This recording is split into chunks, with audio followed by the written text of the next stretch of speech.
أهلا بكم يا شباب.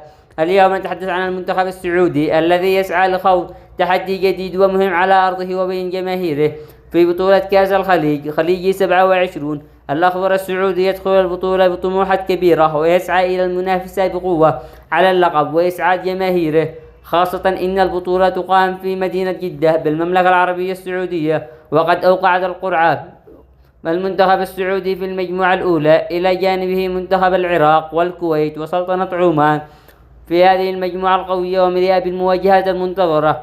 ويبدأ المنتخب السعودي مشواره بمواجهة الكويت يوم الأربعاء 23 سبتمبر 2026 الساعة 9 مساء على توقيت مكة المكرمة، ثم يخوض مباراته الثانية أمام سلطنة عمان يوم السبت 26 سبتمبر 2026 الساعة 9 مساء على توقيت مكة المكرمة.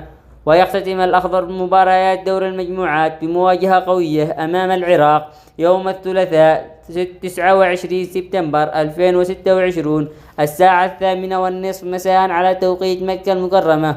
هل يستطيع الأخضر السعودي استغلال عامل الأرض والجمهور وتحقيق بداية قوية؟ كل التوفيق للمنتخب السعودي.